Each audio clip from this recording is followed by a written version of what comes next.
Hey guys, tonight you are not stepping into a story about the cozy prairie tales you grew up reading.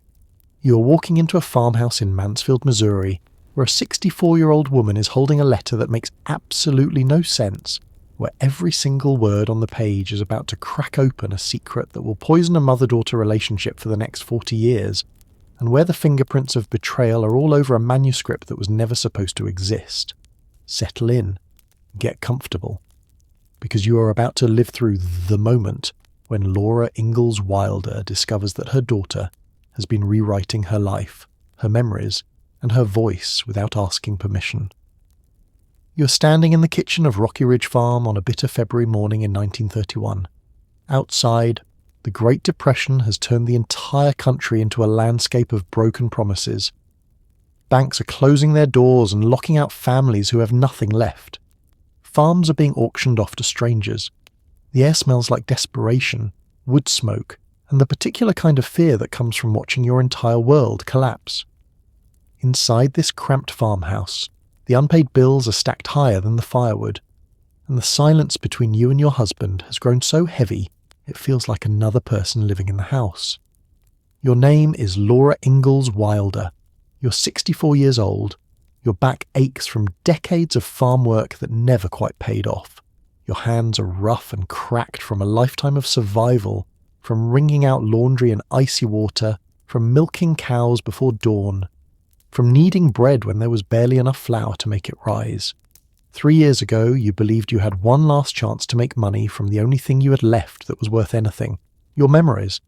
You wrote them down in pencil on cheap-line tablets, 74,000 words about your childhood on the prairie, about blizzards that buried entire houses, about grasshopper plagues that ate the crops down to bare stalks, about a family that kept moving west because staying still meant starving to death. You called it Pioneer Girl. You handed the manuscript to your daughter Rose, because Rose was a professional writer, a journalist who had travelled the world and written for the biggest magazines in America. Rose had lived in Paris and Albania, and places you could barely pronounce. Rose typed up your manuscript, formatted it properly, and sent it to publishers in New York. Every single one of them rejected it. Too flat, they said. Too factual. No emotional crescendo. The manuscript that was supposed to save your farm died in a stack of rejection letters, and you went back to mending clothes that were already more patched than fabric. Back to worrying about the mortgage payment that was coming due. Back to wondering if you and Almanzo would lose everything you had worked for. But now, in your trembling hand, is a letter from Alfred A. Knopf, one of the most prestigious publishing houses in New York City. The editor, Marion Fiery, is praising a manuscript called When Grandma Was a Little Girl. She loves it. She wants to publish it. She's asking for 15,000 more words to expand it into a full book. You stare at the letter. You read it again. The words do not change. You never sent a manuscript to Knopf. You never wrote anything called When Grandma Was a Little Girl. You look up from the letter, and you see Rose standing in the doorway with her arms crossed and a look on her face that you cannot quite read. It is not guilt. It is not apology. It is something closer to impatience, as if she has been waiting for you to catch up to a plan she made weeks ago without telling you, as if your confusion is an inconvenience she did not account for. Rose speaks first. Her voice is brisk, efficient, the voice of someone who knows how publishing works and does not have time to explain every detail. She says she took your manuscript, the one that failed, the one that every publisher in New York rejected, and she ran it through her typewriter one more time. She cut it down to 21 pages. She focused on the stories about Pa, about the big woods of Wisconsin, about the wolf and the panther, and the long winter nights when the family huddled around the fire. She made it into a picture book for children. She sent it to Knopf under your name, using your words but shaped by her hands. And now they want more. You do not know whether to feel grateful or betrayed. Rose has done this before, taken your words and rearranged them, polished them, sent them out into the world with her fingerprints all over them. But this time she did not ask. This time she made decisions about your life, your memories, your voice, and she did it in secret, behind your back, as if your permission did not matter. Rose is already talking about the next steps. She tells you to get a tablet, to write down the other 15,000 words, to expand the manuscript into a full book. Her voice has that tone you have heard 1,000 times before, the tone of someone who is already 3 steps ahead of you, who has made all the decisions and is simply informing you of what will happen next. It is the voice of someone who knows how the world works, who has written bestsellers and biographies and novels that made her one of the highest paid journalists in America before the stock market crashed and took everything she owned. You want to argue. You want to ask why she did not tell you what she was doing. You want to know why she felt entitled to take your life story and reshape it without your consent. But you also know, with a certainty that sits in your stomach like a stone, that you need this. You need the money more than you need your pride.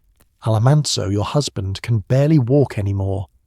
The diphtheria he caught decades ago left his legs paralyzed, and every step he takes is a visible act of will. The farm is failing. Your savings are gone, spent on doctor bills and seed that did not grow, and repairs to machinery that broke down anyway. This letter in your hand is the first piece of good news you have had in years, and it only exists because your daughter rewrote your life without permission. You sit down at the kitchen table. The wood is scarred from years of use, from knives that slipped, from hot pots that left burn marks, from the weight of a family that has eaten thousands of meals here and never quite had enough. You pick up a pencil. The lead is dull, and you will have to sharpen it soon, but for now it will do. You open a lined tablet, the kind you can buy at the general store for a few cents, and you begin to write the story of your childhood in the big woods of Wisconsin. The story that will become Little House in the Big Woods. The story that will launch a series of books that will sell 60 million copies and define American childhood for generations. But you do not know that yet. You only know that Rose is standing over your shoulder, watching, waiting, already planning the next edit, the next revision, the next decision she will make without asking you. And somewhere in the back of your mind, a question is forming. A question you will never ask out loud because you are afraid of the answer. Whose story is this really? Whose voice will the world hear when they read these books? Yours or hers? The collaboration that begins in this kitchen on this cold February morning will last for the next 12 years. It will produce 8 books that will be beloved by millions. It will make both of you famous, though in different ways and for different reasons. It will bring money into this house, enough to pay off the mortgage, enough to build a new stone house for you and Almanzu, enough to keep the farm running, but it will also breed resentment, suspicion, and a bitterness that will never quite go away. Because every time you write a page, Rose will rewrite it. Every time you describe a memory, Rose will reshape it. And every time you try to assert your own voice, Rose will remind you, gently or not so gently, that she is the professional writer and you are not. You do not know yet that Rose is doing this partly to save you and partly to save herself. You do not know that her own career has collapsed, that the magazine work has dried up, that the stock market crash wiped out her investments, that she is as desperate as you are. You do not know that working on your books is keeping her from sinking into the depression that has haunted her for years, the darkness that once made her hold a chloroform-soaked cloth to her face and pray for oblivion. All you know is that your daughter has taken control of your story, and you're not sure how to take it back. But to understand how you arrived at this moment, how a mother and daughter ended up in this strange, tense partnership, you have to go back further. You have to go back to the beginning, to the childhoods that shaped both of you, to the poverty and the moves and the losses that taught you both that survival is more important than happiness, that work is more important than love, and that the past is something you rewrite in order to survive the present. You have to go back to your own childhood, Laura, to the years when you were a little girl following your father across the prairie, watching him fail over and over again, watching your mother hold the family together with sheer force of will and emotional silence. You have to go back to the winters when you went to bed hungry, to the summers when the grasshoppers ate everything your father had planted, to the times when you moved in the middle of the night because the bank was coming to take the farm. You have to go back to the lessons you learned without anyone ever saying them out loud. That love is not enough, that hard work does not guarantee success, and that if you show weakness, the world will crush you. Those lessons shaped the way you raised Rose. You did not mean to be cold. You did not mean to withhold affection. But you had learned that survival required a kind of hardness, a shell around your heart that kept you from breaking when everything else fell apart. And so you raised your daughter the same way your mother raised you, with duty instead of tenderness, with work instead of play, with the understanding that life is hard and complaining about it only makes it harder. Rose felt that coldness. She felt it every day of her childhood. She felt it in the way you corrected her instead of praising her, in the way you expected her to help with the farm work without acknowledging how hard she tried, in the way you never quite said that you were proud of her. She felt it when she left home at 18, and you did not ask her to stay. She felt it when she got married, and you did not try to talk her out of marrying a man who would break her heart. She felt it when she lost her baby, and you never asked her about it, never acknowledged the grief that she buried so deep it turned into something else, something harder and colder and angrier. And now, in this kitchen, with this letter from New York, all of that history is present but unspoken. The resentment, the disappointment, the unmet needs, the things you both needed from each other and never got.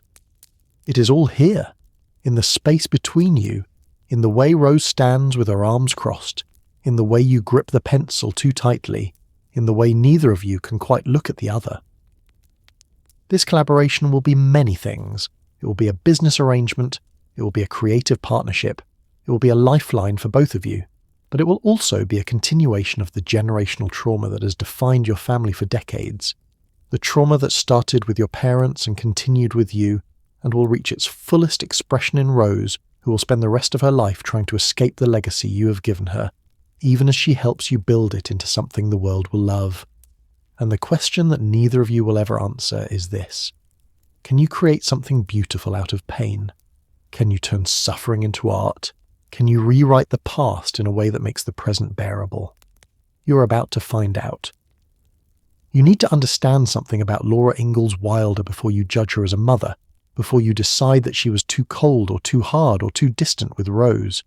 You need to understand that Laura Elizabeth Ingalls was born on February 7th, 1867, in a log cabin in the big woods of Wisconsin, and from the very first breath she took, her life was defined by one simple, brutal fact.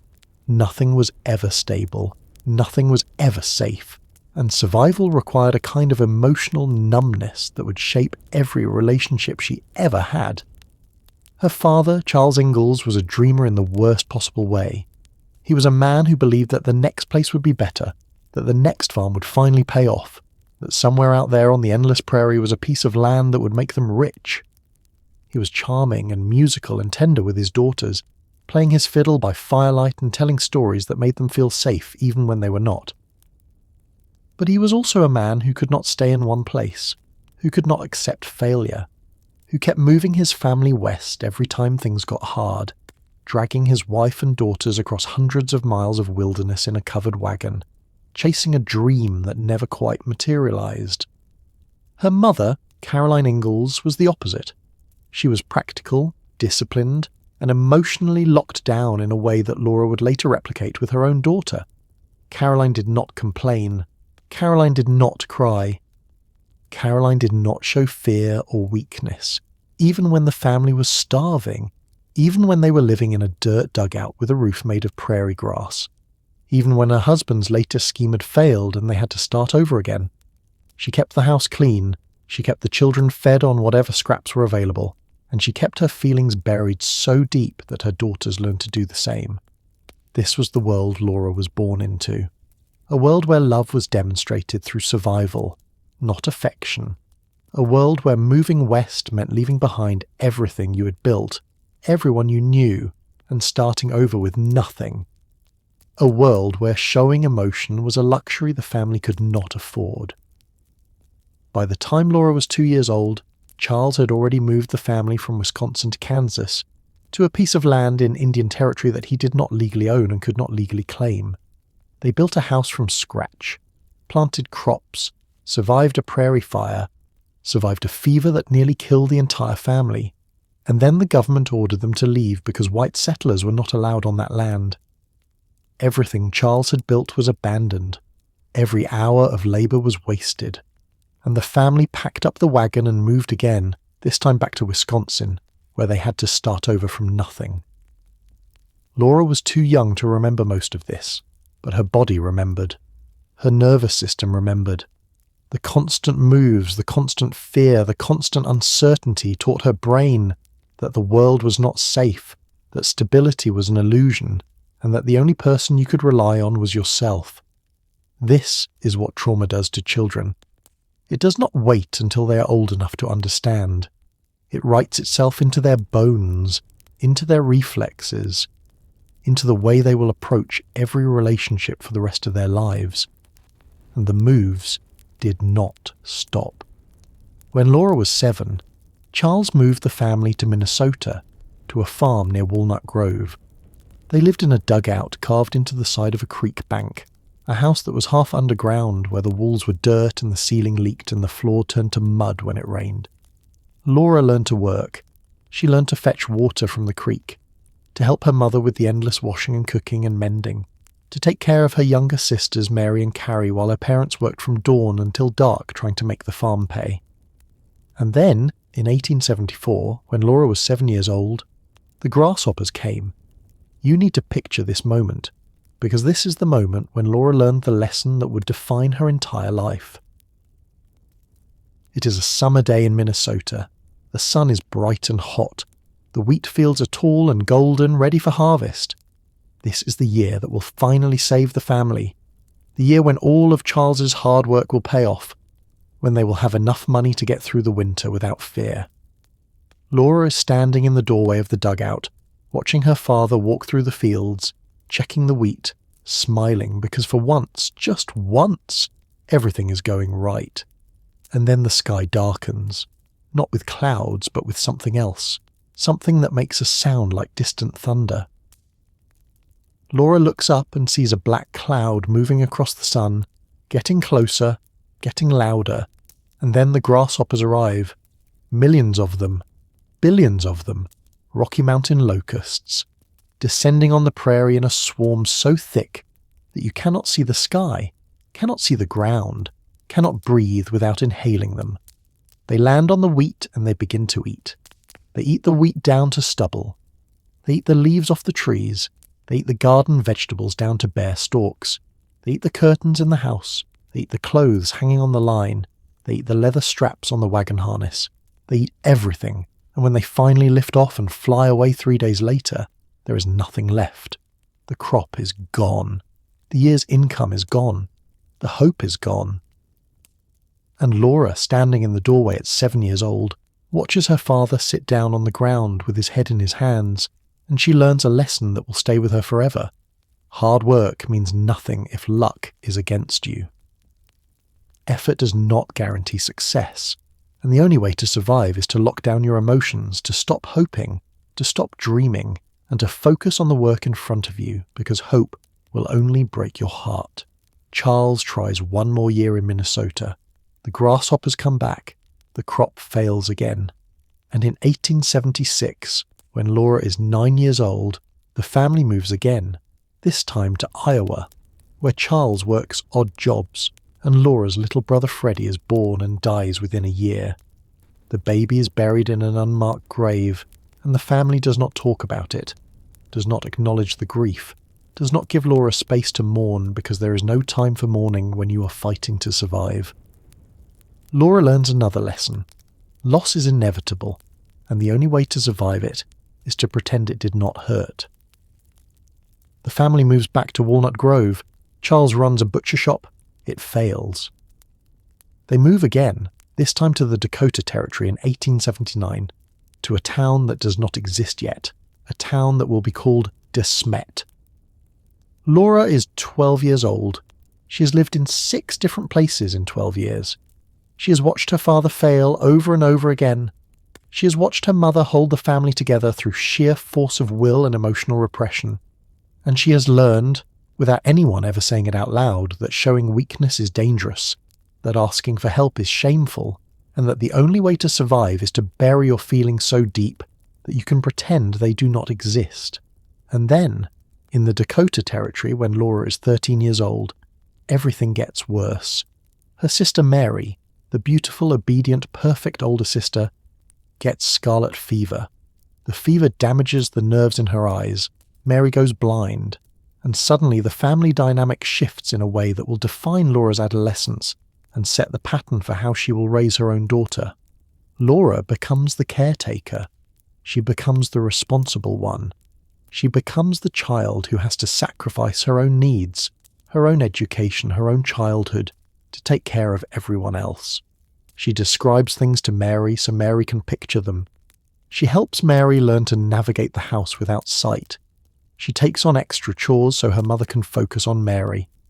And she goes to school, not because she wants to, but because someone has to get an education so they can support the family.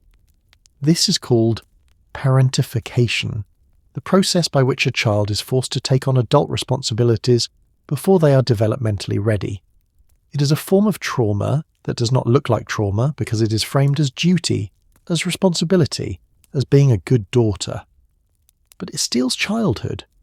It teaches the child that their own needs do not matter, that their job is to take care of everyone else, and that love is something you earn through usefulness, not something you receive simply for existing. Laura gets her teaching certificate at 15 years old. 15! She's still a child herself, but she goes to work as a schoolteacher in a one-room schoolhouse 12 miles from home, living with a family that resents her presence, walking through blizzards to get to the school, teaching students who are older and bigger than she is. She does this because the family needs the money. She does this because Mary wants to go to the Iowa College for the Blind, and tuition costs $500 and someone has to earn it. Laura sends her wages home. Every dollar she makes goes to her parents, goes to Mary's education, goes to keeping the family afloat. She does not keep anything for herself. She does not complain. She does not ask for anything in return. Because this is what she has been taught, that her value is measured by her usefulness, that her job is to sacrifice, and that her own desires and dreams and needs are less important than everyone else's. At 18, she marries Ingalls Wilder, a homesteader 10 years older than she is. She does not marry him because she is desperately in love. She marries him because he is stable, because he has land, because he represents a chance to stop moving, to stop being the caretaker, to have a life of her own. But stability is not the same as happiness. And the marriage, from the very beginning, is defined by hardship, by loss, by a series of disasters that will teach Laura one final lesson. That even when you do everything right, even when you work yourself to exhaustion, even when you sacrifice everything, life will still break you. The first year of marriage, their wheat crop fails. The second year, they have a baby girl, Rose. The third year, Almanzo gets diphtheria and is partially paralyzed. The fourth year, they have a baby boy who dies at 2 weeks old, unnamed, unacknowledged, buried without ceremony. The fifth year, their house burns down and they lose everything they own. And Laura, at 27 years old, looks at her life and realizes that she has become her mother, emotionally shut down, focused on survival, incapable of tenderness because tenderness requires vulnerability, and vulnerability is too dangerous. This is the woman who will raise Rose Wilder Lane.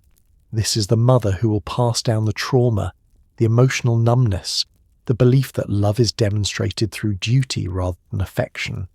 This is the woman who, 37 years later, will sit at a kitchen table in Missouri and collaborate with her daughter on a series of books that will rewrite her painful past into something beautiful, something nostalgic, something that will make millions of readers believe that pioneer life was simple and good and wholesome.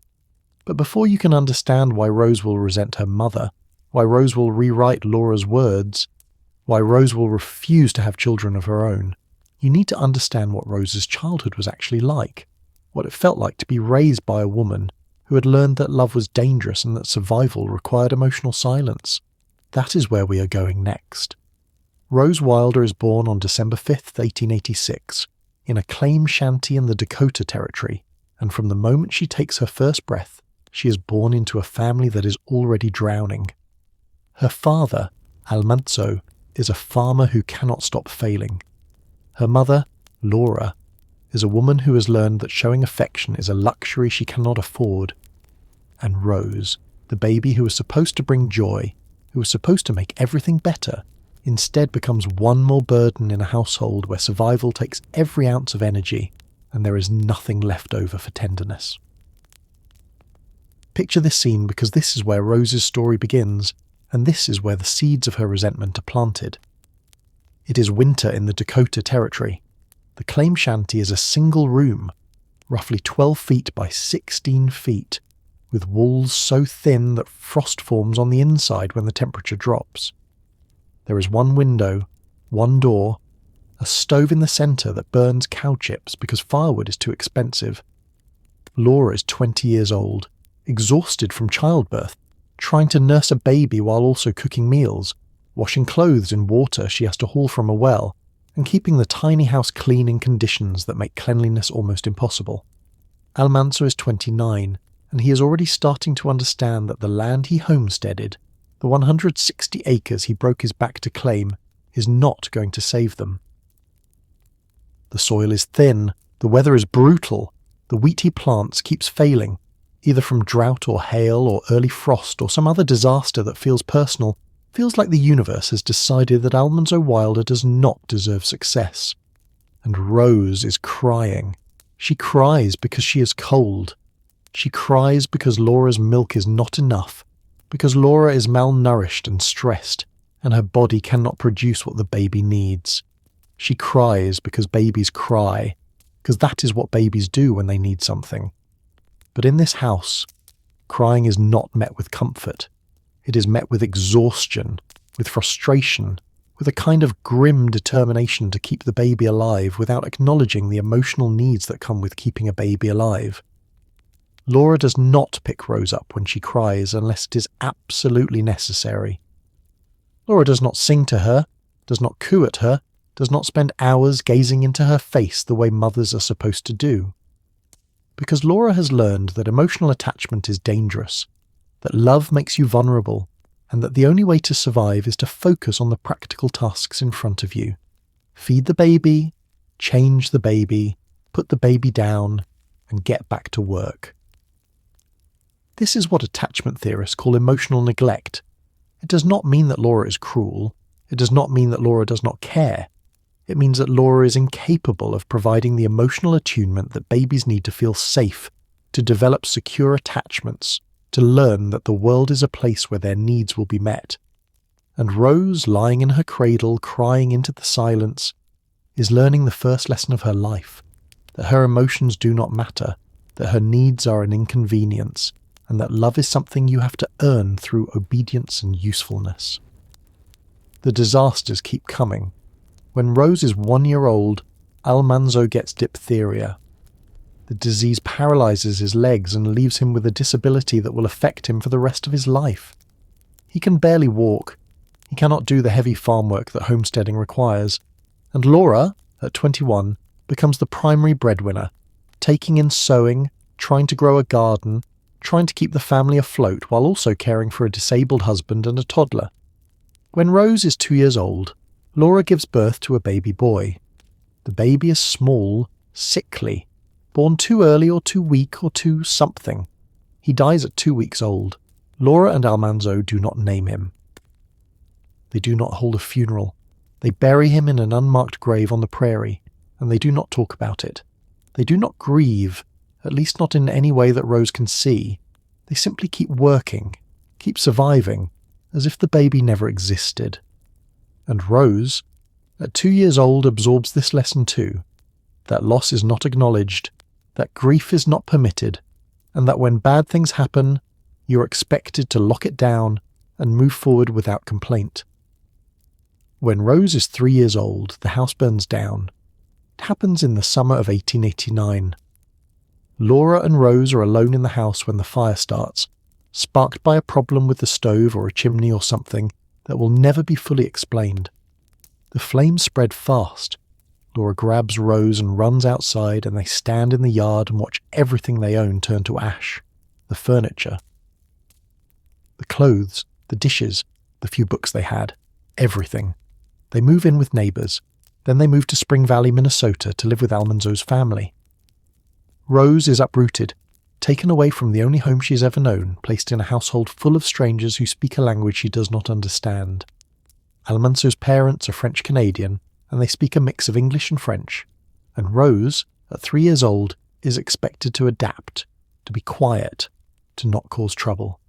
In 1894, when Rose is 7 years old, the family moves again, this time to Missouri, to a town called Mansfield, to a piece of land that Laura and Almanzo buy for $400 they do not have. They call it Rocky Ridge Farm, though farm is a generous term for what is essentially 40 acres of Ozark hillside covered in rocks and scrub oak. There is no house, there is no barn, there is nothing but land, and the promise that if they work hard enough, if they sacrifice enough, they can build something that will finally give them the stability they have been chasing for years. They live in a wagon box for the first few weeks. Then they build a one-room log cabin with a fireplace and a dirt floor. Rose sleeps in the loft, a space so small she has to crawl to get into it, so hot in the summer that she cannot breathe, so cold in the winter that frost forms on the blankets. Laura and Almanzo work from dawn until dark, clearing land, planting apple trees, trying to turn the rocky hillside into something productive. And Rose is expected to help. At 7 years old, Rose is washing dishes, hauling water, feeding chickens, collecting eggs, and doing whatever other chores her parents assign her. She does not go to school regularly because the school is too far away and there is too much work to be done at home. When she does go to school, she's behind the other children, struggling to keep up, aware that she's different, that her clothes are patched and worn, that her family is poor in a way that marks her as less than. And Laura, her mother, does not praise her, does not tell her she's doing a good job, does not acknowledge the effort Rose puts into every task. Because Laura was raised to believe that hard work is expected, not celebrated, and that praising a child for doing what they are supposed to do will make them weak, will make them entitled, will ruin them. Rose craves her mother's approval. She works harder, tries to be perfect, tries to anticipate what Laura needs before Laura has to ask. But no matter what Rose does, it is never enough. Laura always finds something to correct, something to improve, some way in which Rose has fallen short. This is not because Laura is cruel. This is because Laura genuinely believes that constant correction is how you raise a strong, capable child. This is how Caroline raised her. This is the only model of parenting Laura knows. But Rose does not understand this. Rose only knows that her mother is cold, that her mother does not hug her, that her mother does not tell her she is loved. And Rose begins to internalize a belief that will shape her entire life, that she is fundamentally unlovable, that her job is to be useful, and that the only way to earn affection is to be perfect. The poverty is relentless. There are days when the family eats nothing but cornmeal mush, days when Rose goes to school with holes in her shoes, and a dress that is too small because there is no money for new clothes, days when she watches other children with nice lunches, with pretty ribbons in their hair, with mothers who smile at them, and she feels a burning shame that she cannot name, a sense that her family is failing in some fundamental way and that everyone can see it. Laura is too busy to notice. Laura is working herself into exhaustion, taking in sewing, selling butter and eggs, doing anything she can to bring in a few extra dollars. Almanzo is working the farm, planting crops that fail more often than they succeed, trying to build barns and fences with materials they cannot afford. And Rose is left to raise herself, to figure out the world on her own, to learn that if she wants anything, she'll have to get it herself because no one is going to give it to her. At 10 years old, Rose is sent to live with her aunt Eliza Jane Wilder in Louisiana so she can attend better schools. Laura frames this as an opportunity, as a chance for Rose to get an education that Laura cannot provide in Mansfield. But Rose experiences it as abandonment. She experiences it as confirmation that her parents do not want her, that she is a burden, that the only reason they are sending her away is because they cannot afford to keep her. Rose thrives academically. She is smart, driven, hungry for knowledge and validation. But emotionally, she is drowning. She writes letters to her parents, letters that are carefully cheerful and dutiful, because she has learned that showing her real feelings, Showing her loneliness and fear and desperate need for affection will only make things worse. Laura writes back with letters that are practical, that ask about Rose's grades and her behaviour, that give advice about how to act and what to study, but that never ever say, "I miss you," or "I love you," or "I wish you were here." Rose comes home after a year. She's 11 years old, and the distance between her and her mother has grown wider. They do not know how to talk to each other. They do not know how to bridge the gap between what Rose needs and what Laura is capable of giving. And so they fall into a pattern that will define their relationship for the next 50 years. They are polite, they are dutiful, but they are not close. They work together, they help each other, but there is a coldness at the centre of the relationship, a fundamental lack of trust and intimacy that will never quite be repaired. Rose graduates from high school in Mansfield. She's one of the top students in her class. Laura does not attend the graduation ceremony. There is no celebration, no acknowledgement of the achievement, no recognition that Rose has done something remarkable. Because in Laura's worldview, graduating from high school is simply what you are supposed to do. It does not require praise. It does not require celebration. It is just the next step in the long, hard work of building a life. Rose, at 17, gets a job as a telegraph operator. She is good at it. She is fast, accurate, capable. She sends her wages home to her parents, just as Laura sent her wages home to her parents. The cycle of sacrifice continues. The cycle of duty continues. And Rose begins to understand, in a way that she cannot yet articulate, that this is what her life will be if she stays. This will be her role, the dutiful daughter, the one who sacrifices, the one who sends money home, the one who never gets to live her own life because she is too busy supporting everyone else. At 18, Rose does something that will define the rest of her relationship with her mother. She meets a man named Gillette Lane, a travelling salesman who is charming and good-looking and completely wrong for her. And she marries him. She marries him quickly, impulsively, without telling her parents until it is already done. She marries him because he represents escape. He represents a chance to leave Mansfield, to leave the farm, to leave the endless cycle of work and duty and disappointment. He represents freedom. But the marriage is disaster from the beginning. Gillette is unfaithful. He is financially irresponsible. He disappears for weeks at a time, leaving Rose alone in rented rooms in strange cities, wondering where he is and whether he is coming back. And Rose, at 19, 20, 21, learns another lesson that her mother taught her without meaning to, that men cannot be trusted, that love is a trap, and that the only person you can rely on is yourself. The marriage produces one pregnancy. Rose gets pregnant in 1909 when she's 22 years old. She and Gillette are living in San Francisco at the time. Rose is working as a telegrapher to support them because Gillette's income is erratic and unreliable. She's exhausted, malnourished, stressed to the breaking point, and something goes wrong with the pregnancy. The baby is born too early or too small, or with complications that the doctors cannot fix. The baby dies. Rose never talks about it, never writes about it, never acknowledges it in any public way. She buries the grief, just as her mother taught her to bury grief, and she keeps working. But something breaks inside her. Something fundamental shifts. And Rose makes a decision that will define the rest of her life. She will never have another child. She will never take the risk of loving something that much and losing it. She will never repeat the cycle of trauma that has defined her family for generations.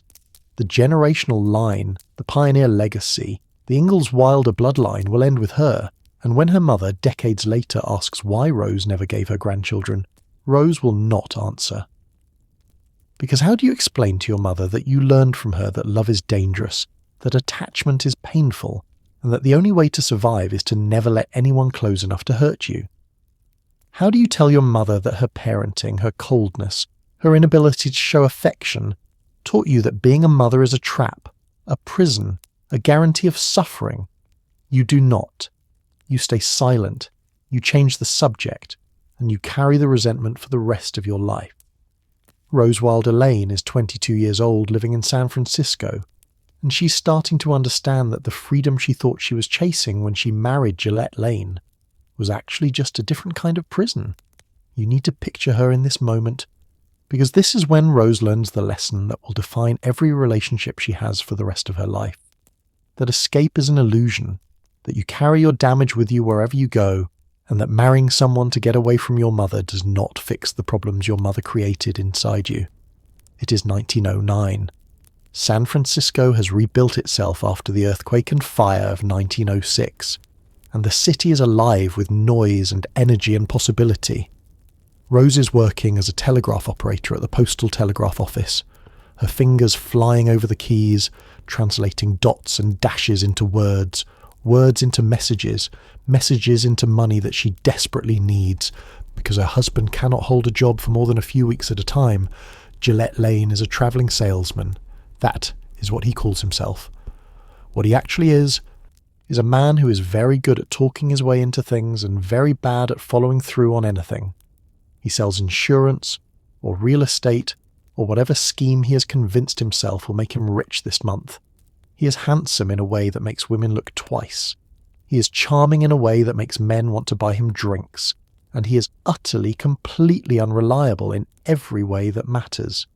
He disappears for days at a time, saying he is on a sales trip, saying he is working on a big deal, saying he will come back with money that will solve all their problems. Sometimes he comes back with a few dollars. More often he comes back with nothing, or worse, with debt, with creditors following him, with excuses that sound plausible until you realize you have heard the same excuse 5 times before with different details. Rose covers for him. She pays the rent. She buys the food. She keeps them afloat with her telegraph wages while Gillette chases dreams that never materialize. And she tells herself that this is temporary, that he will figure it out, that the man she married will eventually become the man she needs him to be. But deep down she knows the truth. She married Gillette because he was the opposite of her parents. He was spontaneous where they were rigid. He was charming where they were cold. He promised adventure where they offered only endless work. But what she did not understand at 18 years old is that the opposite of one bad thing is not automatically a good thing. The opposite of emotional coldness is not love. It is just chaos. It is just a different kind of abandonment. And now she is pregnant. She discovers it in the spring of 1909. She misses her monthly bleeding. Then she misses it again. Her breasts are tender. She feels nauseated in the mornings. And she knows, with a certainty that sits in her stomach like a stone, that she's carrying a child she does not know how to want. She does not tell Gillette right away. She's afraid of how he will react. Afraid that he will be excited in that careless way of his, that he will make promises he cannot keep, that he will talk about the future without understanding what the future actually requires. She needs time to think. She needs time to figure out what this means, what she's going to do, how she's going to manage a baby when she can barely manage her husband. When she finally tells him, his reaction is exactly what she feared. He is thrilled. He talks about having a son, about teaching the boy to hunt and fish, about all the things they will do together. He does not talk about money. He does not talk about stability. He does not talk about the fact that they are living in a rented room, that Rose is the only one with steady income, that they do not have savings or furniture or any of the things you need to raise a child. Rose listens to him talk, and she feels a coldness spreading through her chest, a familiar numbness that she recognizes from her childhood. This is what happens when your emotions are too big and too dangerous to feel. You shut them down, you lock them away, you focus on the practical tasks in front of you, and you do not let yourself think about what you actually want or need or fear. The pregnancy is difficult from the beginning. Rose is sick constantly, vomiting every morning, unable to keep food down, losing weight when she should be gaining it. She keeps working because they need the money, sitting at the telegraph desk for 8 or 10 hours a day, her fingers cramping, her back aching, her body screaming at her to rest while her mind tells her that rest is a luxury she cannot afford. Gillette is gone more than he is home. He says he is working, that he is trying to save up money for the baby, but Rose knows better. She knows he is running, that the reality of impending fatherhood has terrified him, that he is doing what he has always done when things get hard. He is disappearing. Rose is alone. She's alone in a city where she has no family, no close friends, no support system. She goes to work, she comes home, she eats whatever she can keep down, and she lies awake at night feeling the baby move inside her and wondering how she's going to do this, how she's going to be a mother when her own mother never taught her what love looks like. Because that is the thing that terrifies Rose more than the physical demands of childbirth, more than the financial strain, more than Gillette's absence. She is terrified that she will be like Laura. She's terrified that she will be cold and distant and incapable of giving this child the affection it needs.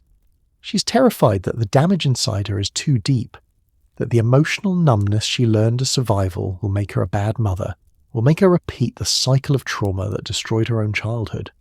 She thinks about writing to Laura, about asking for advice or help, or just some acknowledgement that this is hard, that pregnancy is scary, that becoming a mother is overwhelming. But she cannot imagine what Laura would say. She cannot imagine Laura offering comfort or reassurance or any of the things Rose desperately needs. She can only imagine Laura telling her to work harder, to stop complaining, to do her duty and not make a fuss about it. So Rose says nothing. She carries the pregnancy alone, just as she has carried everything else in her life. The baby comes early, or maybe the baby comes on time and Rose has been so malnourished and stressed that her body cannot support a full-term pregnancy. The details are murky because Rose will never write about this, never talk about it, never acknowledge it in any public record. But the facts are these. Rose gives birth to a baby, and the baby dies. It happens in late 1909 or early 1910.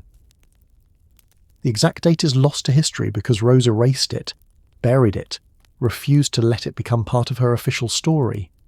The baby might have been stillborn, born silent and blue and already gone. Or the baby might have lived for a few hours or a few days, long enough for Rose to hold it, long enough for her to feel the weight of it in her arms and the devastating lightness when it was taken away. She does not name the baby. She does not hold a funeral. She does not take time off work to grieve. She does exactly what her mother taught her to do. She buries the pain, she locks it down, and she keeps moving forward as if nothing happened. But something did happen. Something broke inside Rose that will never be fixed.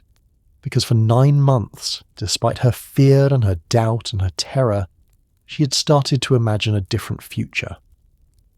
She had started to imagine that maybe she could be a good mother, that maybe this baby would give her life meaning, that maybe loving this child would heal some of the damage inside her.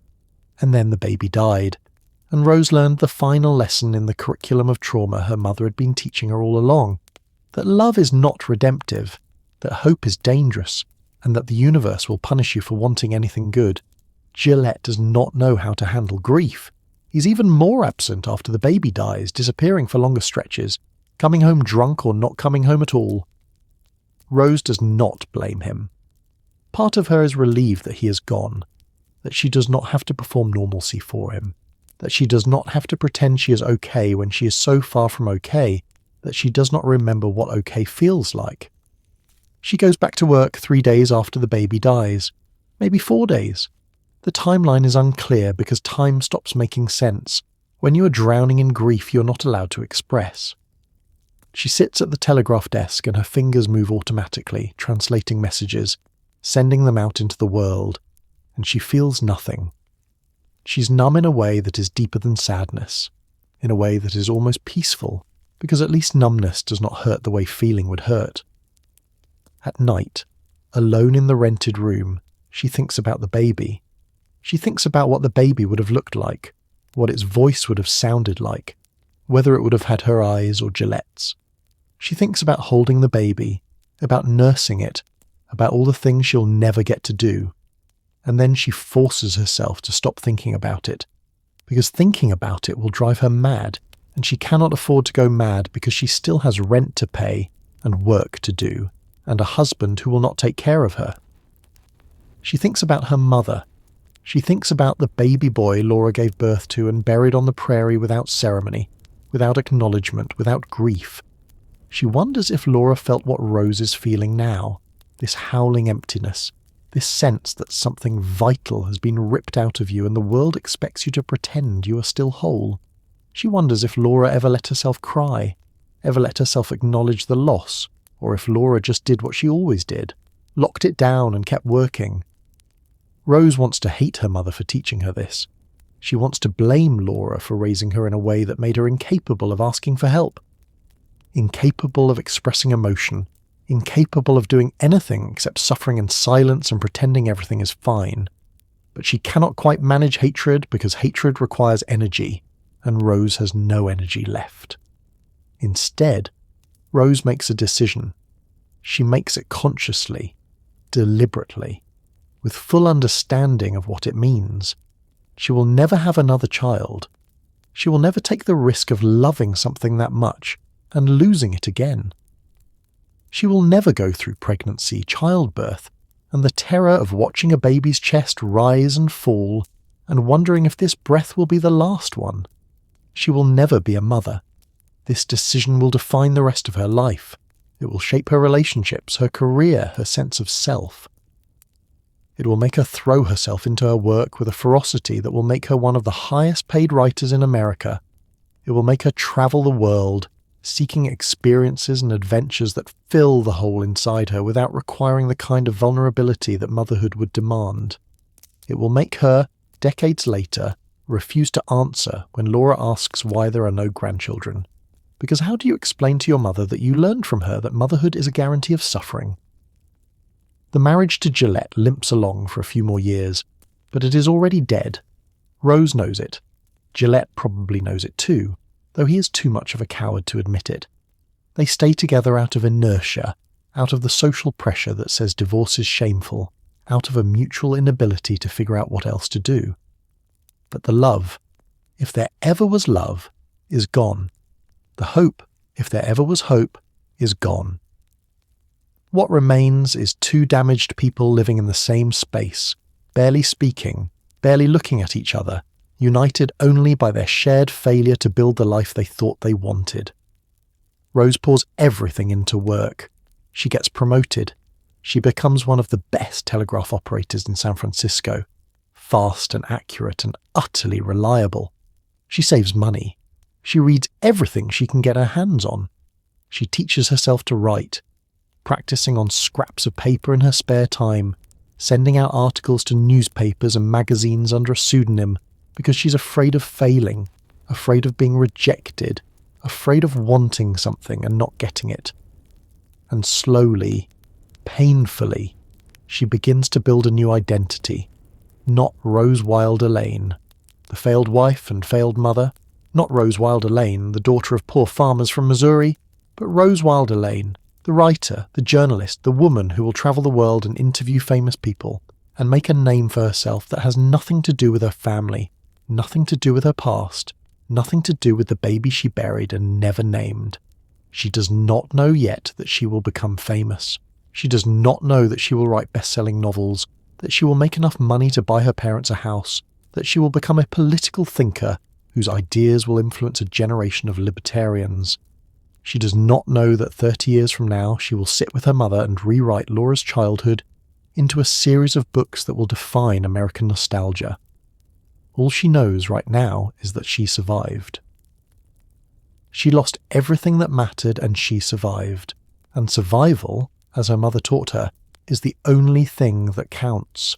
Rose Wilder Lane is 28 years old when she discovers that words can be weapons, that stories can be currency, and that if you are smart enough and ruthless enough and willing to work harder than anyone else, you can write your way out of poverty and into a life that looks nothing like the one you were born into. It is 1915. The marriage to Gillette is functionally over, though they have not yet filed for divorce, because divorce costs money and carries a social stigma that Rose cannot quite bring herself to face. They are living in San Francisco in separate rooms, leading separate lives, connected only by a shared address and a mutual agreement to pretend everything is fine when anyone asks. Rose is still working as a telegraph operator, but something has shifted inside her. The grief from losing the baby has hardened into something else, something sharper and more useful. She has stopped waiting for someone to save her. She has stopped hoping that Gillette will become responsible, that her parents will suddenly become warm and supportive, that life will magically get easier. She has accepted with a clarity that is almost liberating that the only person who will take care of Rose Wilder Lane is Rose Wilder Lane herself, so she starts writing, not for pleasure, not for artistic expression, but as a deliberate strategy to escape the life she is trapped in. She writes articles about real estate for the San Francisco Bulletin. She writes profiles of local businessmen. She writes anything that will pay, anything that will get her byline in print, anything that will prove she can do this work. Her first articles are stiff, overly formal, trying too hard to sound like a serious journalist. But she learns fast. She learns to write in a conversational style that makes readers feel like she's talking directly to them. She learns to find the human angle in every story, the emotional hook that makes people care about topics they would otherwise ignore. She learns to interview people in a way that makes them trust her, makes them open up, makes them tell her things they would not tell anyone else. And she discovers something that will define her entire career. She is good at this, better than good. She has a natural talent for storytelling, for finding the dramatic tension in real events, for shaping facts into narratives that people want to read. She has spent her entire childhood and young adulthood studying people, trying to figure out what they want, trying to anticipate their needs so she can be useful to them. And now she realizes that those same skills, the ones born from trauma and insecurity, make her an exceptional writer. The Bulletin hires her as a staff writer. The pay is better than telegraph work, though not by much.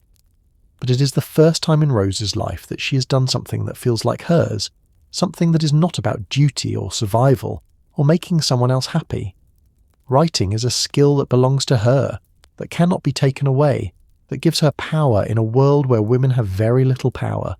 She writes constantly. She writes during her lunch breaks. She writes in the evenings after work. She writes on weekends when other people are resting. She pitches story ideas to other newspapers and magazines, sending out query letters by the dozen, collecting rejection slips that she does not let herself dwell on, because dwelling on rejection is a luxury she cannot afford. Some of her pitches get accepted. She starts writing for Sunset magazine, for the San Francisco Call, for regional publications that pay $5 or $10 for an article. The money adds up slowly, but it adds up. She opens a bank account in her own name, separate from Gillette, and she watches the balance grow with a satisfaction that is deeper than anything she has felt in years. This is her money. This is her achievement. This is proof that she can build something without anyone's help. In 1918, Rose gets her big break. She's hired by the San Francisco Bulletin to write a series of biographical articles about Henry Ford and his wife Clara. The assignment requires her to travel to Detroit, to spend weeks interviewing the Fords and the people who know them, to dig into their lives and their marriage, and their rise from poverty to unimaginable wealth. Rose is 31 years old. She's never travelled alone for work before. She has never had an assignment this important, this visible, this potentially career-defining. And she throws herself into it with an intensity that borders on obsession. She interviews Henry Ford for hours, drawing him out, getting him to talk about his childhood, his failures, his philosophy. She interviews Clara Ford and discovers a woman who is smarter and more strategic than history will give her credit for. A woman who managed her husband's image and protected him from his own worst impulses. Rose writes the articles in a style that is intimate and novelistic, that reads less like journalism and more like a novel, that makes readers feel like they are sitting in the room with the Fords, listening to their conversations, understanding their inner lives. The series is a massive success. Readers love it. Editors love it. And suddenly Rose Wilder Lane is not just another freelance writer hustling for scraps. She's a name that people recognize, a writer that editors want to hire, a journalist with a reputation for producing work that sells newspapers. In 1920, Rose makes the decision that will change her life forever.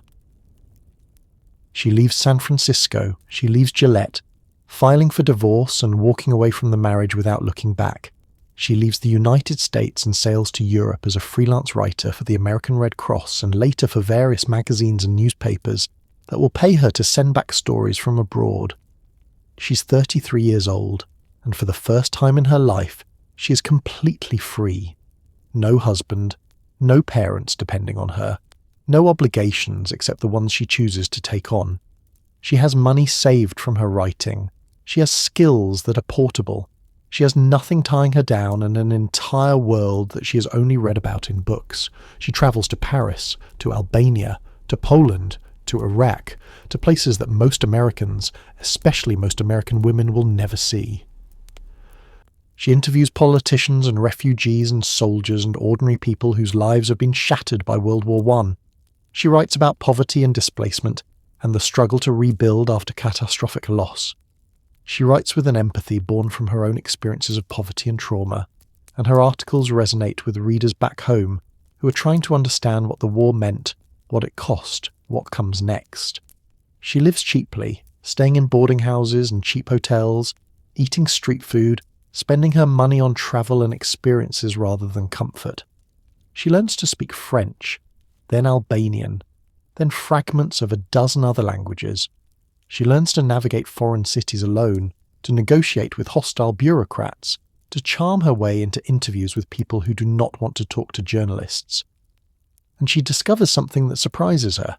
She is happy. Not all the time, not consistently, but in moments. Happy when she is sitting in a cafe in Paris, writing in her notebook while the city moves around her. Happy when she's interviewing a refugee family and managing to capture their story in a way that feels true. Happy when she's on a train heading somewhere new, watching the landscape change outside the window, knowing that no one in the world knows exactly where she is or what she is doing. This is what freedom feels like. This is what it means to be untethered from the obligations and expectations that have defined her entire life. And Rose knows, with absolute certainty, that she will never give this up. She will never go back to Missouri and live on the farm with her parents. She will never remarry. She will never have children. She will spend the rest of her life moving, travelling, chasing stories, building a career that is hers and hers alone. The money gets better. By the mid-1920s, Rose is one of the highest paid freelance journalists in America. She writes for McCall's, for Harper's, for the Saturday Evening Post. She gets paid $500 for a single article, sometimes $1,000, amounts that would have been unimaginable to her 10 years earlier. She sends money home to her parents, helping them pay off the mortgage on Rocky Ridge Farm, helping them build a new stone house to replace the cramped log cabin they have been living in for decades. Laura writes thank you letters that are polite and practical, that acknowledge the money, but never quite express gratitude in the way Rose wants. Laura does not say that she is proud of Rose. Laura does not say that Rose's success is remarkable, that she has achieved something extraordinary. Laura simply accepts the money, uses it to improve the farm, and continues to treat Rose as the dutiful daughter who is doing what daughters are supposed to do, supporting their aging parents. Rose tells herself that she does not need her mother's approval. She tells herself that she is past caring what Laura thinks. But late at night, in hotel rooms in foreign cities, Rose lies awake and wonders what it would feel like if Laura, just once, said that she was proud. Just once acknowledged that Rose had escaped the trap of poverty and limited options that had defined Laura's entire life. Just once treated Rose as an equal, as an accomplished woman in her own right, instead of as the child who never quite measured up. But success does not heal the damage inside Rose. Success does not make her less lonely, less angry, less haunted by the childhood she cannot escape and the baby she cannot forget.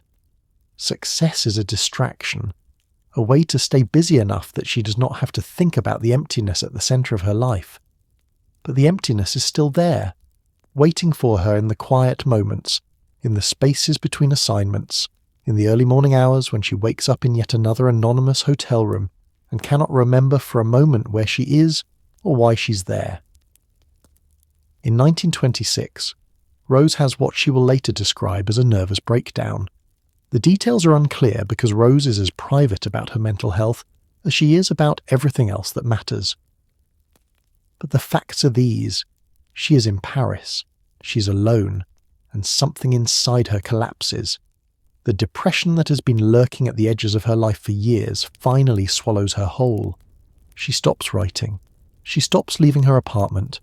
She lies in bed for days at a time, unable to summon the energy to get dressed, to eat, to do anything except stare at the ceiling and wonder why she's still alive.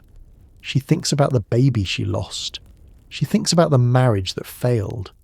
She thinks about her mother's coldness and her father's weakness and the childhood that taught her that love is something you have to earn and that no matter how hard you try, you will never earn enough. She thinks about dying, not in an abstract way, but concretely, specifically. She thinks about how easy it would be to just stop, to take a bottle of pills or walk into the scene, or any of a dozen other ways to make the pain stop permanently. She does not do it, not because she wants to live, but because she's too exhausted to act, too numb to even make the decision. A friend finds her, a fellow journalist who has been worried about her, who has not heard from her in weeks, who breaks into her apartment and finds her in a state that scares him badly enough that he refuses to leave her alone. He gets her to a doctor. The doctor prescribes rest, fresh air, a change of scenery, all the useless advice that doctors give when they don't understand that depression is not something you can cure with a vacation. What actually saves Rose is work. An editor cables her with an assignment, a big assignment, a biography of Jack London that will pay more money than she has ever been paid for a single project. Rose needs the money because she has been living off her savings, and the savings are running low. She needs the structure because without deadlines and obligations, she will disappear into the darkness and never come back. She forces herself to get out of bed. She forces herself to eat. She forces herself to start researching, interviewing, writing. And slowly, painfully, the words start to come again. The depression does not go away, but it recedes enough that she can function, enough that she can work, enough that she can pretend to the world that she is fine. The Jack London biography is published in 1927. It is a success. Critics praise it. Readers buy it. Rose's reputation grows even larger, and no one, not the editors who hired her, not the readers who admire her, not even her parents, knows how close she came to giving up entirely. Rose returns to the United States in the late 1920s. She is 40 years old. She has accomplished more than most writers dream of accomplishing in a lifetime. She has travelled the world, written best-selling books, made enough money to support herself and her parents. She has built a life that is entirely her own, that owes nothing to anyone, that proves she is more than the poor farm girl from Missouri. But she is also exhausted. Exhausted from the constant travel. Exhausted from the pressure to keep producing, to keep earning, to keep proving herself. Exhausted from running away from the past without ever managing to escape it. And then, in 1930, the stock market crashes. The Great Depression begins. Rose's savings, the money she invested carefully and watched grow for years, disappear almost overnight. The magazine assignments dry up. The book contracts stop coming. And Rose, at 43, finds herself back where she started. Broke, desperate, and wondering how she's going to survive. She goes home to Rocky Ridge Farm in Missouri, not because she wants to, not because she has resolved anything with her mother, but because she has nowhere else to go and because Laura needs help, and because the cycle of duty and obligation and resentment that has defined their relationship for 40 years is about to enter its final, most complicated phase. Laura is working on a manuscript, a memoir about her childhood that every publisher in New York has rejected. And Rose, whether out of love or guilt or simple survival instinct, picks up the manuscript and starts to rewrite it. This is where the collaboration begins. This is where the Little House books are born. And this is where the question of whose story it really is, whose voice the world is hearing, whose trauma is being rewritten into nostalgia, becomes impossible to answer. You need to understand something about the Little House books before you decide they are charming stories about frontier life, written by a grandmother reminiscing about her childhood, You need to understand that every single page, every single sentence, every single word choice was a battlefield where a mother and daughter fought a silent war over control, over voice, over whose version of the past would survive. It is 1930. Rose is back at Rocky Ridge Farm, sleeping in the room she grew up in, surrounded by the poverty she thought she had escaped. The stock market crash has destroyed her savings. The magazines that used to pay her $1,000 for a single article are folding or cutting rates to $50. Her investments, the ones that were supposed to secure her future, are worthless paper. And at 43 years old, Rose Wilder Lane, the woman who travelled the world and interviewed famous people and built a career that made her one of the most successful journalists in America, is back in Missouri, living with her parents, trying to figure out how she ended up here. Laura hands her a manuscript. 74,000 words written in pencil on cheap-lined tablets. It is called Pioneer Girl, and it is Laura's attempt to sell her memories, to turn her childhood into cash that will save the farm from foreclosure. Laura has already tried to get it published. She sent it to editors in New York. Every single one of them rejected it. Too flat, they said. Too much telling, not enough showing, no emotional arc, no narrative tension, just a chronological list of events that happened to a family moving west. Rose reads it, and she sees immediately what the editors saw. This is not a book. This is raw material. This is the bones of a story without the flesh, without the heart, without the craft that turns facts into art. But Rose also sees something else. She sees that buried in this manuscript, hidden under the flat prose and the chronological structure, is a story that people will love. A story about a family that stays together through impossible hardships. A story about a father who plays the fiddle and a mother who makes a home out of nothing. A story about childhood and safety and simplicity. Exactly the kind of story that people in 1930, watching their lives collapse around them, desperately need to believe in.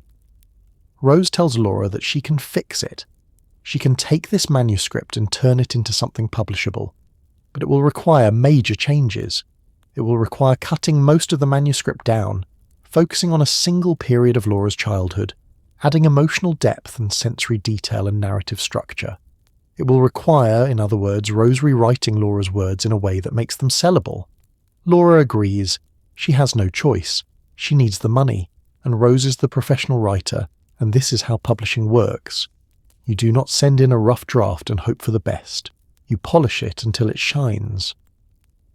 What Laura does not understand, what she will not understand until it is too late, is that Rose's idea of polishing is actually rewriting. Rose does not just edit Laura's words, she restructures entire scenes. She invents dialogue that Laura never wrote. She adds emotional reactions that Laura never described. She shapes Laura's memories into a narrative that serves a larger purpose, a narrative about American values and pioneer spirit and the nobility of poverty, a narrative that reflects Rose's own political philosophy more than Laura's actual experiences. Rose takes the 74,000 words of Pioneer Girl and condenses them into a 21-page picture book manuscript, focused on Laura's childhood in the big woods of Wisconsin. She cuts everything that is dark or complicated or ambiguous. She eliminates the failures, the moves, the poverty that defined Laura's real childhood. She focuses on the cozy moments, Pa playing the fiddle, Ma making cheese, the girls playing in the snow. She turns Laura's survival story into a pastoral fantasy. She sends it to Knopf under Laura's name. The editor, Marion Fiery, loves it. She wants more. She wants 15,000 additional words to expand it into a full children's book, and suddenly the collaboration that will define both of their lives has begun. Laura sits down to write the additional chapters. She writes in pencil, in her rough, unpolished style, describing what she remembers about life in the big woods. She writes about the long winter nights, about the wolves and panthers, about the maple sugaring and the deer hunting. She writes honestly, simply, in the voice of a woman who is not trying to be a literary artist, but just trying to tell the truth about what her childhood was like. and then she hands the pages to Rose, and Rose rewrites them. Rose adds sensory details that make the scenes come alive. She adds dialogue that makes the characters feel real. She restructures paragraphs for better pacing. She cuts anything that slows the narrative down. She shapes Laura's memories into chapters that have beginnings, middles, and ends, that build tension and release it, that make readers want to turn the page. Laura reads Rose's revisions and feels something she cannot quite name. Gratitude, because Rose has made the manuscript better, has turned Laura's rough words into something that editors want to publish. But also unease, because the voice on the page does not quite sound like her anymore. The sentences are smoother, more polished, more sophisticated than anything Laura would write. The emotions are more clearly articulated. The descriptions are richer, more novelistic. Laura signs the contract with Harper & Brothers, the publisher that Marion Fiery has moved to. The book will be called Little House in the Big Woods. Laura's name will be on the cover. Laura will receive the royalty checks, but Rose's fingerprints are all over every page. The pattern that begins with Little House in the Big Woods will continue for the next 12 years, through 8 books, through thousands of pages, through a collaboration that neither Laura nor Rose knows how to escape. Laura writes a rough draft. Rose rewrites it. They argue about the changes. Rose insists her version is better, more publishable, more likely to sell. Laura feels steamrolled but cannot quite articulate why, cannot quite defend her own voice against Rose's professional expertise. They reach an uneasy compromise where Rose makes most of the changes she wants, and Laura keeps the royalties and the byline. The second book, Farmer Boy, is about Almanzo's childhood in New York. Laura writes it based on Almanzo's stories, but she has never been to New York, has never seen the kind of prosperous farming life that Almanzo grew up in. Rose rewrites it heavily, adding details and descriptions that Laura could not have known. The book is published in 1933 under Laura's name, and it sells well, and no one except Laura and Rose knows how much of it Rose actually wrote. The third book, Little House on the Prairie, is where the collaboration starts to fracture. This book is about Laura's childhood in Kansas, in Indian Territory, during the period when the family was living on land they did not legally own. Laura writes about the Native Americans who lived nearby, about the tensions between white settlers and indigenous people, about the racism that was so common she did not even recognize it as racism at the time. Rose rewrites these sections. She softens them. She makes the Native American characters more noble and sympathetic, but also more distant, more like symbols than like real people. She removes some of the more explicitly racist language that Laura used, not because she thinks it is wrong, but because she thinks it will hurt sales, will make the book less publishable in 1935 when the manuscript is being prepared.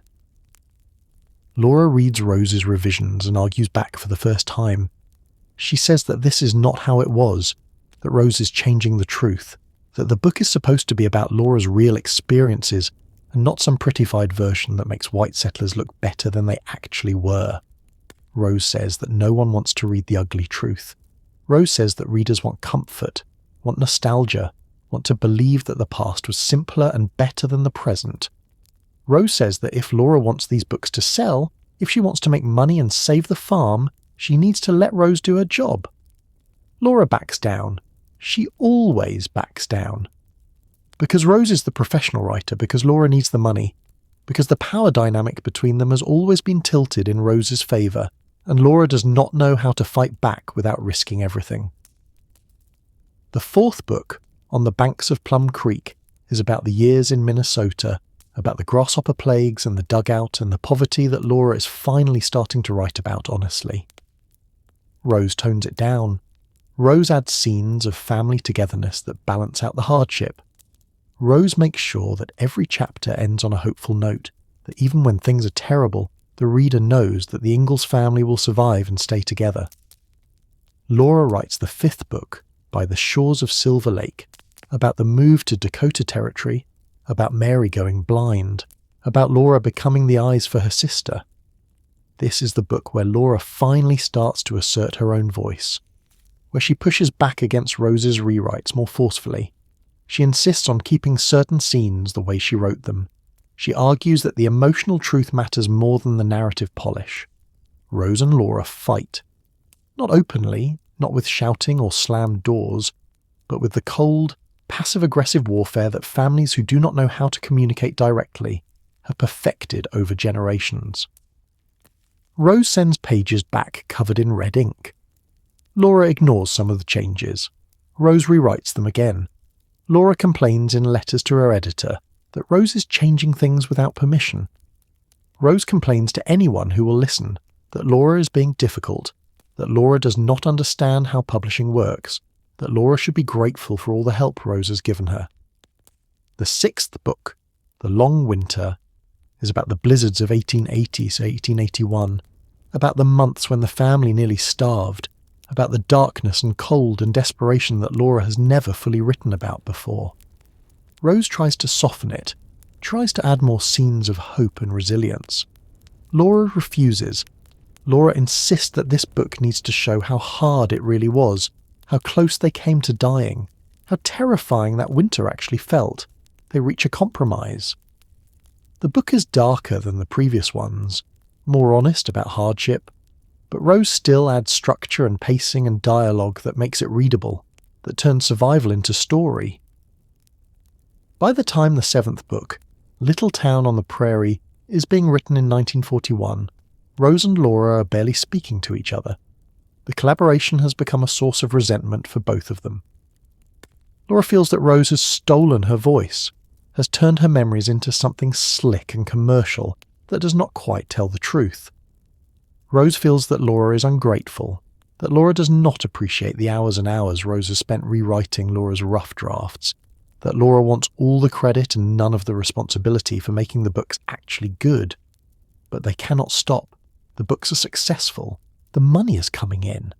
Laura is finally financially secure for the first time in her life, able to pay off the farm, able to live comfortably in her old age. Rose is making money too, not as much as she used to make from her own writing, but enough to keep her afloat during the Depression when almost no other work is available. So they keep going. They write the 8th book, These Happy Golden Years, about Laura's courtship and marriage to Almanzo. It is published in 1943. It is the last book in the series, though both of them could continue the story into Laura's married life, into the disasters and losses that came after the wedding, but they do not. They end the series on a happy note, with Laura and Almanzo driving off in a buggy toward their future, with hope and love and the promise of a better life. This is the lie at the heart of the Little House books. Not a malicious lie, not a deliberate deception, but a rewriting of history that turns suffering into nostalgia, that erases the worst parts of Laura's life and focuses only on the moments that can be shaped into something beautiful. And the question that literary scholars and historians will argue about for the next 80 years is this: who really wrote these books? Whose voice are we hearing when we read them? Whose vision of pioneer life, whose politics, whose emotional truth? The legal answer is simple. Laura Ingalls Wilder wrote them. Her name is on the covers. She received the royalties. She gave the interviews and signed the fan mail and accepted the awards. But the real answer is more complicated.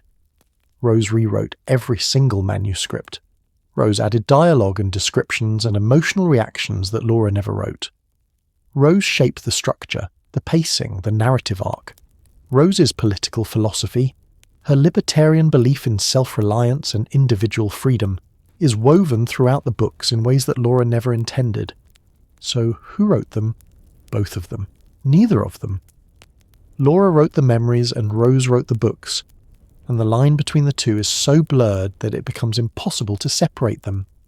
They are co-authors in everything but name, collaborators in a project that neither of them fully controls, mother and daughter creating something together that will outlive both of them and define how millions of people understand American history. But the collaboration cost them their relationship. By the time the series is finished, Laura and Rose can barely stand to be in the same room.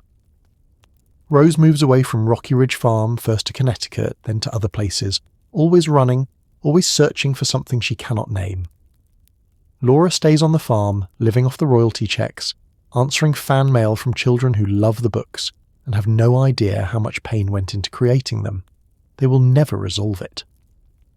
They will never sit down and have the honest conversation about what happened, about who did what, about whether Rose saved Laura's manuscripts or stole Laura's voice. They will live with the resentment and the unspoken accusations and the sense that something precious was lost in the process of creating something valuable.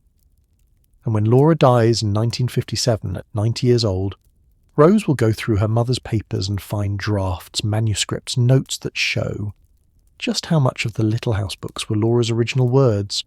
Rose will also find letters where Laura complained about Rose's changes, where Laura tried to assert her own voice and was overruled. Rose will read these papers and she will know, finally, what she did. She will know that she helped her mother, yes, but also that she colonized her mother's story, that she rewrote her mother's life to serve her own purposes. And Rose, being Rose, will bury this knowledge just as she has buried every other uncomfortable truth in her life.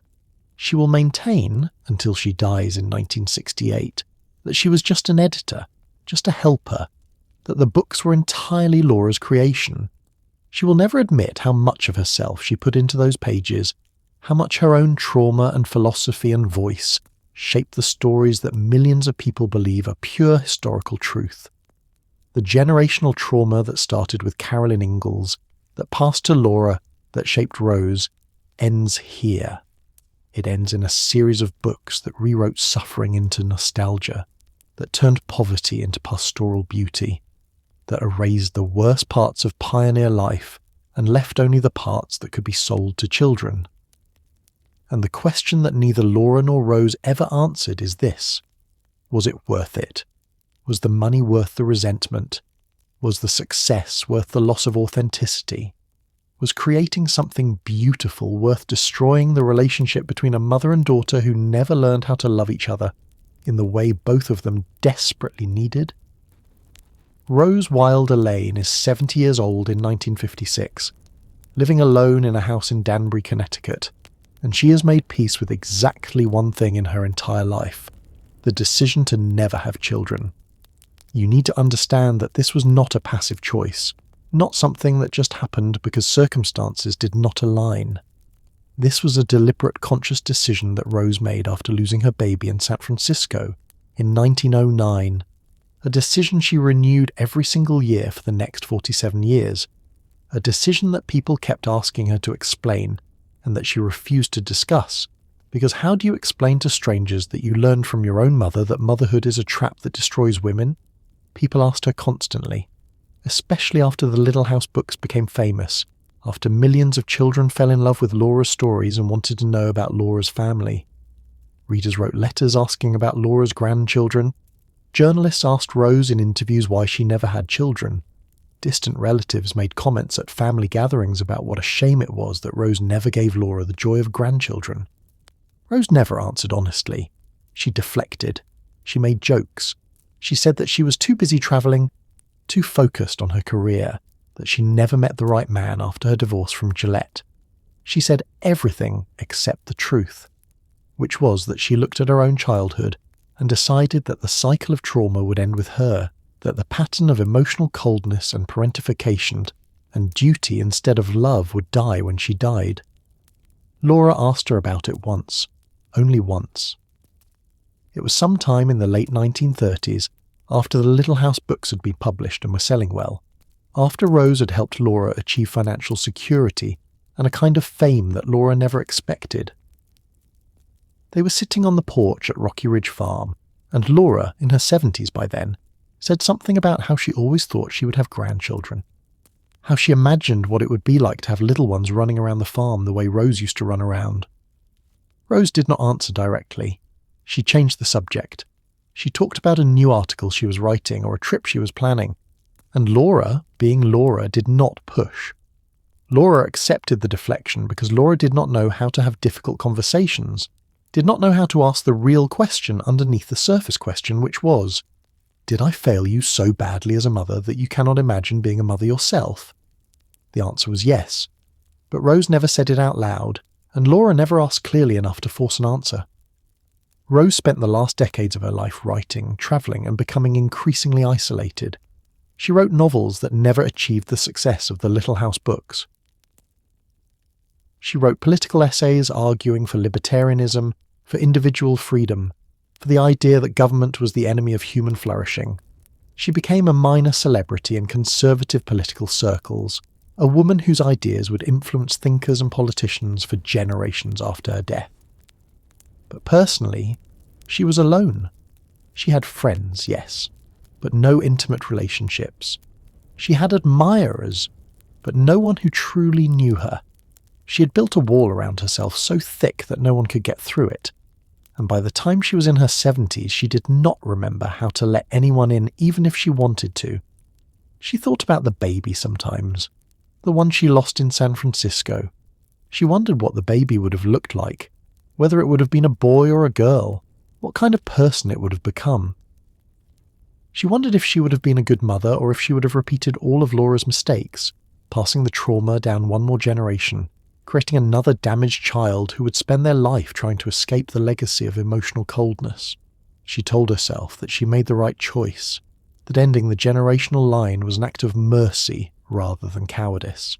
She told herself that the world did not need another wild child growing up believing that love was something you earned through usefulness and duty. She told herself that she had given the world enough by helping Laura write the Little House books, by creating a vision of pioneer childhood that comforted millions of readers even if it was not quite true. But late at night, in the silence of her house in Connecticut, Rose wondered if she was lying to herself. She wondered if the real reason she never had children was not noble self-sacrifice but simple fear. Fear that she would fail. Fear that she would be as cold and distant as Laura. Fear that she would create another human being who would grow up feeling unloved and unlovable, and that the responsibility for that damage would rest entirely on her shoulders. She never resolved this question. She lived with it, the way she lived with all the other unresolved questions in her life, by working constantly and travelling frequently, and never staying still long enough to let the doubts catch up with her. Laura died on February 10th, 1957, 3 days after her 90th birthday. She died in her sleep at Rocky Ridge Farm, in the stone house that Rose's money had helped build. Rose was not there when it happened. Rose was in Connecticut, and by the time she got the telegram and travelled to Missouri for the funeral, Laura's body had already been prepared for burial. Rose stood at the grave and felt nothing. Or maybe she felt everything and had become so good at shutting down her emotions that the grief looked like nothing. She did not cry. She did not speak.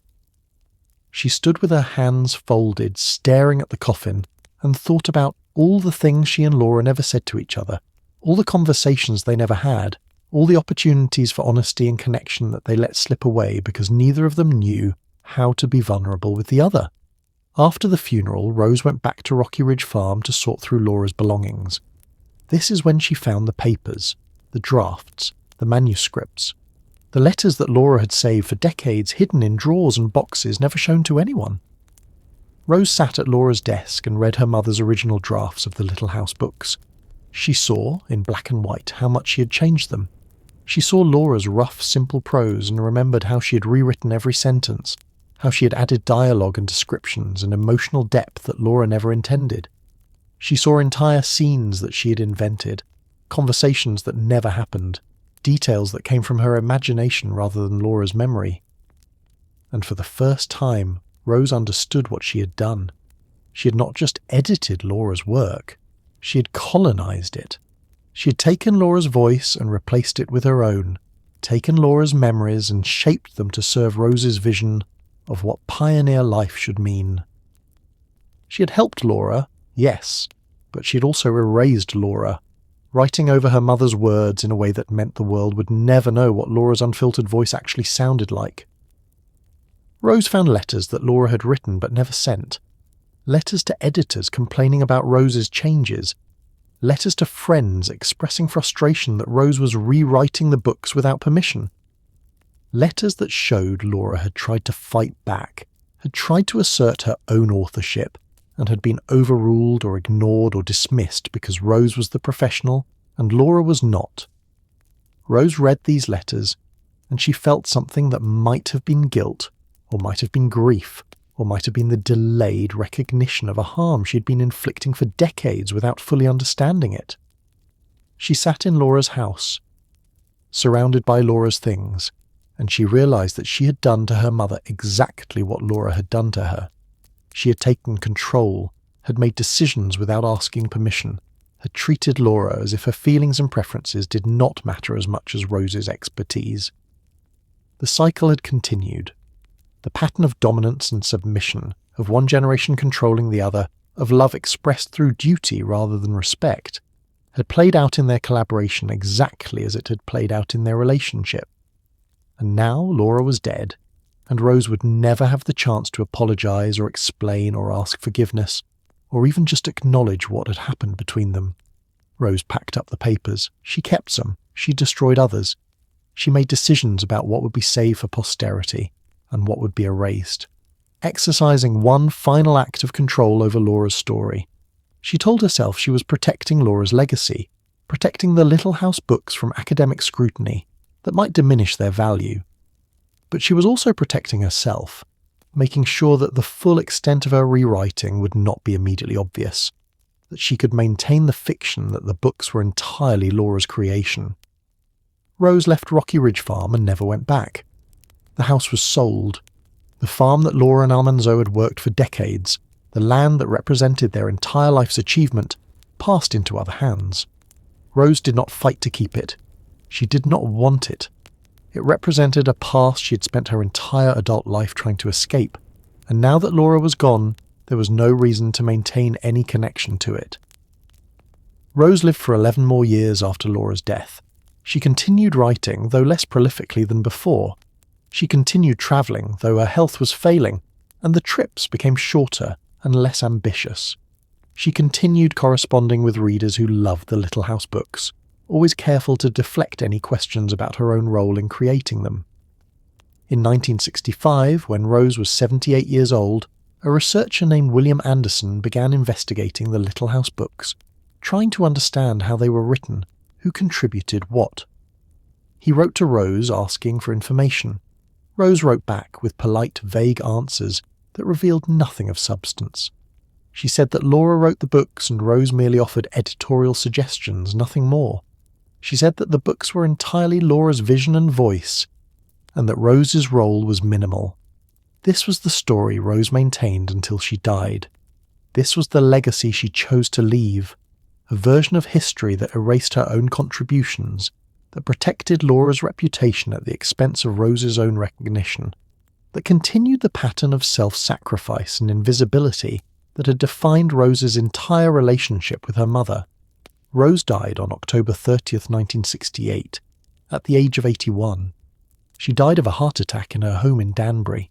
She was alone when it happened, just as she had been alone for most of her adult life. She left her estate to charity. She had no children to inherit it. She had no close family. She had outlived most of her friends. The generational line ended with her exactly as she had intended. Her obituary in the New York Times mentioned that she was the daughter of Laura Ingalls Wilder, author of the Little House books. It mentioned her own writing career, her travels, her political activism. But it did not mention the baby she lost. It did not mention the trauma of her childhood. It did not mention the decision to never have children, or the resentment she carried toward her mother, or the complicated collaboration that produced some of the most beloved children's books in American literature. The silence that defined Rose's relationship with her mother continued even after both of them were dead. The questions they never asked each other, the conversations they never had, the truths they never spoke, remained buried with them. But the questions remain for us. The questions about generational trauma, about how damage passes from parent to child, about whether it is possible to break the cycle, or whether the best we can do is refuse to pass it forward. The questions about whose voice we hear in the Little House books, whose pain was rewritten into nostalgia, whose trauma was transformed into art that comforted millions of children while destroying the relationship between the women who created it. And there is one more question, one that has haunted scholars and readers for decades, one that reveals another layer of complexity in the relationship between Laura Ingalls Wilder and Rose Wilder Lane. While Laura and Almanzo struggled on Rocky Ridge Farm, going to bed hungry some nights, patching clothes that were already more patched than fabric, wondering if they would lose everything to the bank, Rose was living a very different life. Rose was making more money than her parents had ever seen, travelling the world, staying in hotels, eating in restaurants, living a life of relative luxury. And the question that no one asked publicly during their lifetimes, the question that biographers are only now beginning to investigate, is this: why did Rose let her parents struggle when she had the money to help them? Why did a woman who was pulling in thousands of dollars from her writing send home just enough to keep her parents afloat, but not enough to make them comfortable? Why did Rose, who preached about family duty and pioneer values in her political writings, maintain such careful distance from her parents' poverty until it served her purposes to step in and take control? And when Rose finally did send money home, when she finally did help Laura write the books that would make them both famous, why did that help come with so many strings attached, so much control, so much rewriting of Laura's voice and vision? The answers to these questions will change everything you think you know about the Little House books, about Laura Ingalls Wilder, and about the daughter who both saved her mother's legacy and stole it at the same time. That story, the story of money and power, and the way financial dependence shaped the collaboration between mother and daughter, the story of how Rose became a millionaire while her parents starved just miles away, is a story that has been hidden for 90 years, until now.